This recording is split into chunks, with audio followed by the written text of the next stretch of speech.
So today we will do the current affair. सबसे पहले है जो इंडिया और ओमान है उसने CAPA को साइन किया है। CAPA किसका क्या कहते हैं, comprehensive economic partnership agreement sign हुआ है दोनों के बीच में, जिसमें टैरिफ और ट्रेड को लेकर काफ़ी सारे कंसेशन होंगी। नेक्स्ट देखते हैं FIFA men's player of the year 2025 कौन बने हैं, कुलियन, जो कि कहाँ के हैं, फ्रांस के। आगे हम देखेंगे फीफा वीमेन ऑफ ईयर कौन बनी है, एंटोना बोनमाती, जो कि कहाँ के, स्पेन के। तो FIFA women of the year और FIFA man of the year. Next है जो वर्ड ऑफ द ईयर है, मरियम वेस्टर जो है उनके द्वारा, वो है स्लोप, ठीक है। और जो कोलिंस है वो जो डिक्शनरी है उसका है वाइब कोडिंग, कैम्ब्रिज का है पैरासोशल, और ऑक्सफोर्ड डिक्शनरी का जो है वो है रेजबिट। तो इस तरीके से हर एक डिक्शनरी अपना एक वर्ड निकालती है। तो मरियम वेबस्टर का कौन सा है, स्लोप। नेक्स्ट है रिपब्लिक डे जो 2026 का है, उसमें जो चीफ गेस्ट बन के आ रहे हैं वो है उर्साला एंड एंटोनियो। ये जो उर्साला है ये EU की यूरोपियन कमीशन की प्रेसिडेंट है, और जो यूरोपियन काउंसिल है उसके जो प्रेसिडेंट है वो एंटोनियो है, ये जिनका आप देख रहे हैं। तो ये दोनों ही इस बार 2026 के चीफ गेस्ट के रूप में आएंगे। नेक्स्ट है जो इटली है, वो पहली बार उसके जो पूरे वर्ल्ड में इटली के पहली बार हुआ है कि किसी क्रिसिन को यूनेस्को ने रिकॉग्निशन दी है। तो ये इम्पोर्टेंट हो जाता है, द फर्स्ट क्रिसिन इन द वर्ल्ड यूनेस्को ने रिकॉग्नाइज किया है, किसका है, इटली का है। इटली का आप अगर यहाँ पे देखेंगे मैप, तो ये इटली है, बूट शेप में है ये, इसका मैप कुछ इस तरीके से है।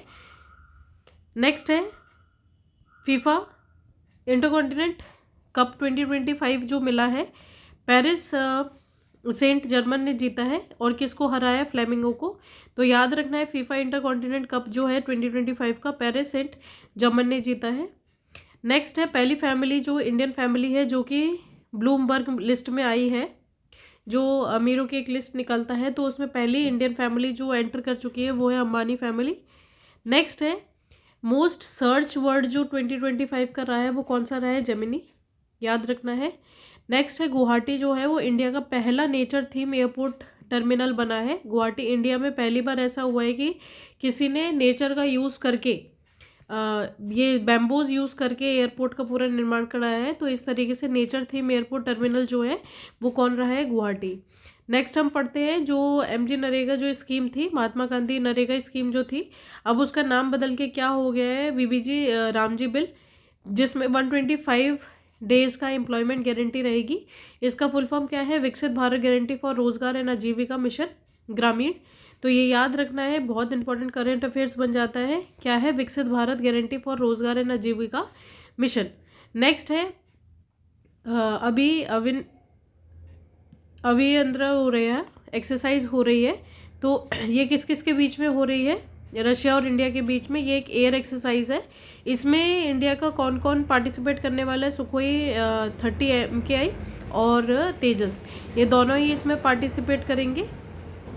नेक्स्ट है लोसार फेस्टिवल। लोसार फेस्टिवल जो है वो कहाँ का फेस्टिवल है, लद्दाख का। तो याद रखना है Losar festival, L for L।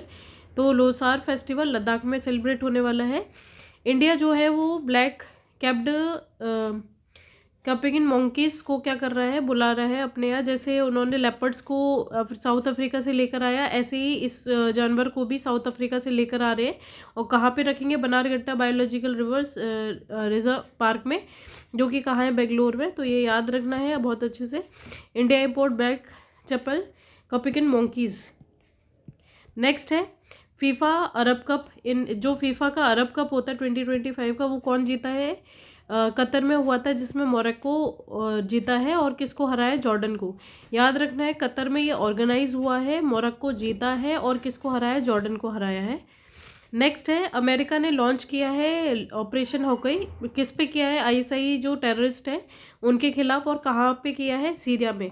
तो अमेरिका ने हॉकी जो ऑपरेशन है उसको लॉन्च किया है against the ISIS terrorist in Syria. Next है मिशेल बेंथिस जो है ये जर्मनी की है, ये पहली ऐसी व्हीलचेयर यूज़र बन गई जो कि स्पेस में ट्रेवल करेंगी। और इनका जो जिस मिशन से ये ट्रेवल करेंगे वो है NS-37 मिशन है, जो कि ब्लू ओरिजिन का है। तो याद रखना है मिशेल बेंथिस जो है वो जर्मनी की है, जो कि पहली वीमेन है जो कि व्हीलचेयर पे है, और ये स्पेस ट्रेवल करेंगी। ब्लू ओरिजिन का मिशन है, NS-37 मिशन उसमें। नेक्स्ट है ये रिस्पॉन्ड बास्केट 2025 है, ये कौन लॉन्च किया है, किसने, इसरो ने लॉन्च किया है रिस्पॉन्ड बास्केट, जिसमें टेक्नोलॉजीज़ वगैरह देखी जाएंगी पूरी इसरो की। नेक्स्ट है गन बायबैक स्कीम, जो है गन बायबैक स्कीम है कौन सी कंट्री ने निकाली, ऑस्ट्रेलिया ने, जो अवैध जितने भी हथियार हैं उनको दोबारा हिरासत में लेने के लिए, तो गन बायबैक स्कीम। नेक्स्ट है SAFF विमेंस कप चैम्पियनशिप 2025 कौन जीता है, ईस्ट बंगाल FC जीती है। तो याद रखना है SAFF विमेंस कप चैम्पियनशिप 2025 कौन जीता है, ईस्ट बंगाल FC जीती है। नेक्स्ट है इंडिया और नीदरलैंड के बीच में joint trade and investment committee बनी है दोनों के बीच में, ट्रेड और इससे रिलेटेड, तो इंडिया एंड नीदरलैंड। नेक्स्ट है IIM देहरादून से पहली विमेन है जो ग्रेजुएट हुई है, वो है साई जाधव। तो याद रखना है पहली विमेन जो कि IIM से देहरादून से ग्रेजुएट हुई है, वो है साई जाधव। नेक्स्ट है ओमान, जो है वहाँ पे पहली बार ऐसी कोई कंट्री है पूरे वर्ल्ड में जिसने पॉलीमर बैंक नोट बनाए हैं। ये जो नोट्स आपको दिख रहे हैं सारे पॉलीमर के बने हुए हैं, तो ये किसने निकाला है, ओमान ने निकाला है, फर्स्ट टाइम ऐसा हुआ है। नेक्स्ट है सात्विक साईराज और ये चिराग शेट्टी जो है, इन्होंने ब्रॉन्ज मेडल जीता है BWF वर्ल्ड टूर में, और ये किससे हारे हैं, चाइना से। तो BWF वर्ल्ड टूर में फाइनल में इंडिया हार गया है चाइना से, ब्रॉन्ज मेडल मिला है, कौन है, सात्विक राज और चिराग शेट्टी। नेक्स्ट है जो स्मृति मंधाना है, वो पहली विमेन बन गई है जिन्होंने 4000 रन बनाए T20 में। तो याद रखना है स्मृति मंधाना पहली हैं जिन्होंने 4000 रन बनाए T20 में। नेक्स्ट है 28 दिव्य कला मेला कहाँ ऑर्गेनाइज किया जा रहा है, न्यू दिल्ली में 28 दिव्य कला मेला। नेक्स्ट है transformation leader of the year award 2025 को किसको मिला है, जयशाह को। आगे बढ़ते 3rd anti submarine warfare ship कौन सी बनी है, INS अंजदीप। याद रखना है 3rd anti ship warfare ship जो बनी है वो है अंजदीप। नेक्स्ट है अंडर 19 एशियन कप जो हुआ है वो पाकिस्तान और इंडिया के बीच में हुआ था, जिसमें पाकिस्तान जीत चुका है, और ये कहाँ ऑर्गेनाइज हुआ था, दुबई में। याद रखना है अंडर 19 एशियन कप इंपॉर्टेंट हो जाता है क्योंकि पाकिस्तान ने इंडिया को हरा दिया है। नेक्स्ट है world largest nuclear power station कहाँ पे बनाया जा रहा है, तो याद रखना है world largest nuclear power station है खाशी, जापान में बनाया जा रहा है, खासी वजखाई करीमा। तो इस तरीके से जापान में सबसे बड़ी न्यूक्लियर पावर स्टेशन स्टेब्लिश किया जा रहा है। नेक्स्ट है महात्माश्री, ये जो एक स्कीम चल रही थी, अब इसका नाम महात्माश्री है, पहले क्या था इसका, कर्मश्री। ये एक एम्प्लॉयमेंट स्कीम है जो कि वेस्ट बंगाल चलाती थी, बस इसका नाम चेंज कर दिया है कर्मश्री से महात्माश्री। तो ये ध्यान रखना है किस स्टेट की स्कीम है। नेक्स्ट है खेलो इंडिया ट्राइबल्स गेम्स जो होने वाले हैं वो कहाँ होने वाले हैं, छत्तीसगढ़ में होने वाले हैं। तो याद रखना है जो ट्राइबल्स गेम है खेलो इंडिया ट्राइबल्स गेम्स, ऐसे university game, youth game, water games, ऐसे बहुत सारे गेम्स होते हैं, उनमें अब ट्राइबल्स गेम्स भी शुरू हो गए। और जो ये खेलो इंडिया ट्राइबल गेम्स है वो कहाँ पे ऑर्गेनाइज किए जा रहे हैं, छत्तीसगढ़ में। नेक्स्ट है 15th एडमिनिस्ट्रेटर कौन बना है, नासा का जावेद इसाकमैन। याद रखना है नासा का 15th एडमिनिस्ट्रेटर कौन बना है, जावेद इसाकमैन। नेक्स्ट है वर्ल्ड की नंबर 1 बॉलर जो बनी है T20 में, वो है दीप्ति शर्मा, वर्ल्ड की नंबर 1 बॉलर इन T20। नेक्स्ट है विनोद कुमार शुक्ल जो है उनको अवार्ड किया गया है Jnanpith award, 59th Jnanpith award, इनका देहांत हो गया है। और इनको ये जो जनपीठ अवार्ड जो मिला है वो इसलिए मिला है अ विंडो इन द वॉल, तो इस नॉवल के लिए इन्हें मिल रहा है अ विंडो इन द वॉल। और बाकी जो इन्होंने नॉवेल्स लिखी हैं देखिए ऑलमोस्ट जय हिंद और नौकर की कमीज़ करके इन्होंने कुछ नॉवेल्स लिखी हैं, लेकिन इनको जो ज्ञानपीठ अवार्ड मिला है 59th ये अ विंडो इन द वॉल है और ये छत्तीसगढ़ से है, पहले रिसिपिएंट है ज्ञानपीठ अवार्ड के उस स्टेट से। नेक्स्ट है फ्रांस का सेलिब्रिटी आइडोरिस आर्ट्स एल्डिस लेटर जो एक अवार्ड है जो फ्रांस गवर्नमेंट देती है, वो किसको मिला है इस बार, रवि दिसी को। नेक्स्ट है नरेंद्र मोदी ने रिलीज़ किया है postal stamp on ashwagandha at the WHO second global summit on traditional medicine जो कहाँ होने वाली है, दिल्ली में हो रही है। तो उसमें जो नरेंद्र मोदी जी हैं उन्होंने रिलीज़ किया है postal stamp on ashwagandha. Next है 120 foot tall double layer Bailey bridge जो है वो कहाँ पे बनाया गया है, श्रीलंका में, जिसका उद्घाटन किया है जयशंकर ने, यानी इंडिया की हेल्प से है। तो 120 foot tall double laned Bailey bridge, तो बेली ब्रिज याद रखना है कहाँ पे, श्रीलंका में।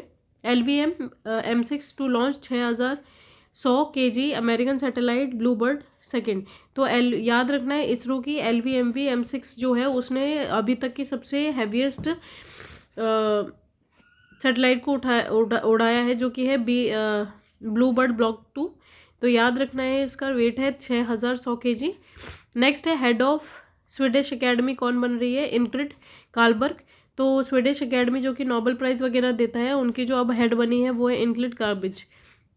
नेक्स्ट है जो सुप्रीम कोर्ट ने है उसने अरावली की एक मापदंड बनाया गया है कि अरावली कौन सी होंगी। तो इसने बोला है कि 100 मीटर तक उसकी ऊंचाई होनी चाहिए, उसके आसपास की 500 मीटर का एरिया जो रहेगा वो अरावलीज में आएंगे, अदरवाइज नहीं आएंगे, माइनिंग कर सकते हैं। तो ये बहुत डेरोगेटरी फैसला रहा है सुप्रीम कोर्ट का। UN कन्वेंशन अगेंस्ट करप्शन कहाँ पे होने वाला है? दोहा कतर में। तो UN कन्वेंशन अगेंस्ट करप्शन कहाँ है? दोहा कतर में। नेक्स्ट है jet Airways world best food city कौन बनी है? नेप्स बनी है। और मुंबई जो बनी है वो 5th फूड सिटी बनी है, बेस्ट फूड सिटी। तो ये याद रखना है। नेक्स्ट है राष्ट्रीय प्रेरणा स्थल कहाँ पे बनाया जा रहा है? लखनऊ में। लखनऊ में बनाया गया है, ये आप देखेंगे कहाँ है? लखनऊ यूपी में है। तो इधर कई तरीके की मूर्ति है जैसे वल्लभ भाई पटेल की और इन सब की, तो इसी को राष्ट्रीय प्रेरणा स्थल कह दिया है। नेक्स्ट है श्रीलंका में जो साइक्लोन आया था दितवा, उसके लिए इंडिया ने $450 मिलियन रुपए दिए हैं उनकी हेल्प के लिए। नेक्स्ट ये बहुत इंपॉर्टेंट मिशन बन जाता है, बहुत इंपॉर्टेंट करंट अफेयर्स बन जाती है कि जो नासा है उसने एक मिशन लॉन्च किया है मावेन। मावेन का क्या है? Mars atmosphere and volatile evolution mission. तो ये याद रखना है, नासा का मिशन है मावेन फॉर मार्स। नेक्स्ट है इंडिया की हाईएस्ट साइंस अवार्ड जो है विज्ञान रत्न जिसको बोला जाता है, विज्ञान रत्न, वो जयंत विष्णु नरेलकर को मिला है। याद रखना है जो इंडिया का हाईएस्ट साइंस अवार्ड है विज्ञान रत्न किसको मिला है? जयंत विष्णु नरेलकर। नेक्स्ट है वर्ल्ड का लार्जेस्ट ओपन एयर थिएटर कौन सा है? धनु यत्र, जो कि कहाँ पे खुला गया है? उड़ीसा में। वर्ल्ड का लार्जेस्ट ओपन एयर थिएटर धनु यत्र इन उड़ीसा।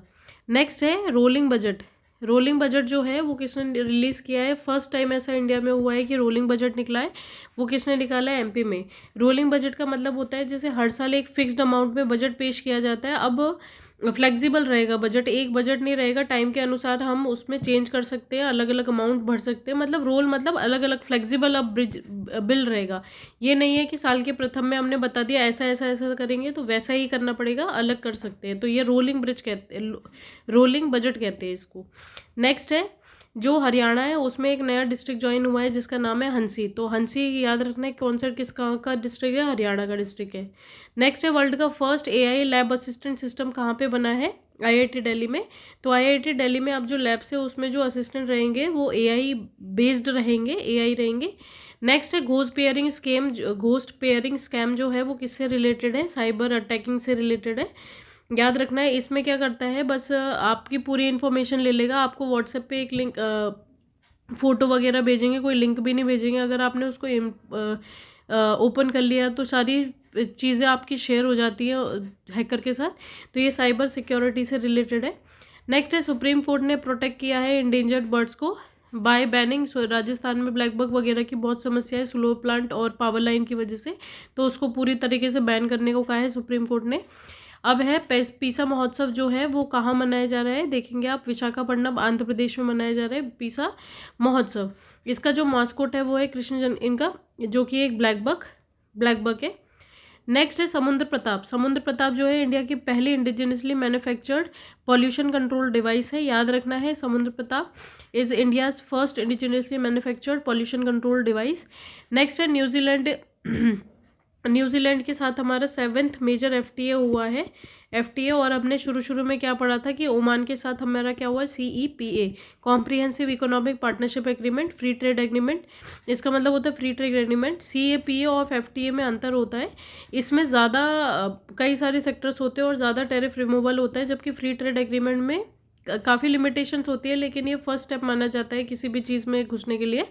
तो इस तरीके से न्यूजीलैंड के साथ 7th मेजर FTA हुआ है।